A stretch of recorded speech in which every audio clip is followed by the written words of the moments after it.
নমস্কার, সকলকে জানাই আমার চ্যানেলে অনেক অনেক স্বাগত। আর আজকে সন্ধ্যাবেলায়, সন্ধ্যা মানে কি প্রায় রাত্রি হয়ে এসেছে, 8:30 বাজছে এখন। আমরা যাচ্ছি এখন বিষ্ণুপুর কালীবাড়িতে। দেখতেই পাচ্ছ চারিদিকটা কত সুন্দর করে সাজানো রয়েছে। তো চলো, বিষ্ণুপুর কালীবাড়ি বহরমপুরে মানে একেবারে কি বলবো, একটা ঐতিহ্যময় জায়গা এবং এত সুন্দর একটা জায়গা, সেটা তোমাদেরকে আজকে দেখাবো। তাহলে চলো আমার সঙ্গে তোমরাও ঘুরে আসবে, সকলে একসঙ্গে মিলে বিষ্ণুপুর কালীবাড়িতে মায়ের দর্শন করে আসি। আমরা পৌঁছে গেছি বিষ্ণুপুর কালীবাড়ির ওখানে। আর তোমরা যারা বহরমপুর আসছো, তারা কিন্তু একদম বহরমপুরে এসে বিষ্ণুপুর কালীবাড়ি যেখানেই বলো না কেন, সকল গাড়ি কিন্তু বিষ্ণুপুর কালীবাড়ি চেনে। ঠিক আছে, সেহেতু আসতে কিন্তু কোনো রকম অসুবিধাই হবে না। দেখতেই পাচ্ছে আমরা দাঁড়িয়ে গিয়েছিলাম, তারপরে একদম ঢোকার সামনেই খুব সুন্দর একটা বুদ্ধ মূর্তি ছিল। আর তারপরে আমরা সেটা দর্শন করে ঢুকে পড়লাম মায়ের দর্শনের জন্য মন্দিরের ভেতরে। আর মন্দিরের ভেতরটা দেখতেই পাচ্ছ কতটা সুন্দর করে সাজানো রয়েছে আজকে। আর আজকে এই যে কালী পুজোর সময়তে এত সুন্দরভাবে সাজানো হয় মন্দিরটাকে, বেশ দেখতেও কিন্তু খুব সুন্দর লাগে। মন্দিরের চারিপাশটা তোমাদেরকে একটু একটু দেখিয়ে দিলাম। তো চলো প্রথমে আগে মায়ের দর্শন করে আসি। চারপাশে কিন্তু এই যে মায়ের বিভিন্ন রূপের যে মূর্তিগুলো খুব সুন্দরভাবে দেখতেই পাচ্ছ এখানে কিন্তু রয়েছে। চারিদিকের ওপরগুলোতে কিন্তু মায়ের বিভিন্ন রূপ, তার সঙ্গে মানে রামকৃষ্ণ ঠাকুর বা বামদেব সবার কিন্তু মূর্তি এখানে খুব সুন্দরভাবে রয়েছে। আর তারপরে এখানে চলো আরও কিছু কিছু দেখাবো, মানে কি কি রয়েছে তোমাদেরকে। তো চলো আগে প্রথমে মায়ের দর্শন করি। আর দেখতেই পাচ্ছ একটু তো মায়ের দর্শনে এসেছি, মানে একটু ভিড় তো থাকবেই, তাই না?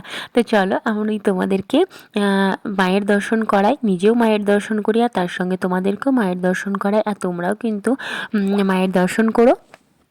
আর মা সবাইকে ভালো রাখুক, সবাই ভালো থাকো, সুস্থ থাকো। তো চলো আগে প্রথমে মায়ের দর্শন করে নিই, তারপরে চারপাশটা কিন্তু ঘুরে দেখাবো। আর বহরমপুর আসলে মানে বিষ্ণুপুর কালীবাড়ি কেউ দর্শন করবে না সেরকমটা কিন্তু করো না। এই যে দেখো মায়ের দর্শন, তো প্রথমে এখান থেকে একটু দেখে নাও, তারপরে সামনে গিয়ে তোমাদেরকে আরও ভালো করে একটু দেখাচ্ছি। তো যেটা বলছিলাম যে বহরমপুর আসলেই বিষ্ণুপুর কালীবাড়ি দর্শন করবে না এরকমটা কিন্তু করো না। বহরমপুর আসলে কিছু কিছু জায়গা, তার মধ্যে যে বিষ্ণুপুর কালীবাড়ি, সেটা কিন্তু অবশ্যই দর্শন করেছো। মানে সত্যি দর্শন করার মতনই একটা জায়গা। আর তোমরা আসলে দেখতেও পাবে বা বুঝতেও পারবে জায়গাটায় আসলে কতটা শান্তি। মায়ের চেহারা দেখলেই মানে পুরো মনোমুগ্ধকর একটা ব্যাপার হবে। দেখতেই পাচ্ছ এই যে মায়ের দর্শন আশা করছি সবার হয়ে গেছে খুব ভালোভাবেই, তোমরা কিন্তু মায়ের দর্শন করতে পেরেছো। তো চলো মন্দিরের চারপাশটা একটু একটু ঘুরে দেখাই তোমাদেরকে।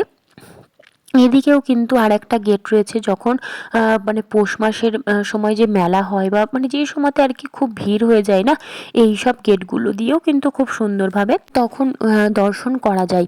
ঠিক আছে, মানে চারিদিকে তখন তো খুবই ভিড় হয়, এখন তো তাও ভিড় বলছি এই ভিড়টা কিছুই না।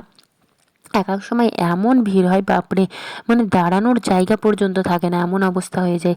আর এই দিকেই রয়েছে দেখো, যেখানে মা থাকবে আর সেখানে বাবা থাকবে না সেরকমটা কিন্তু হতেই পারে না।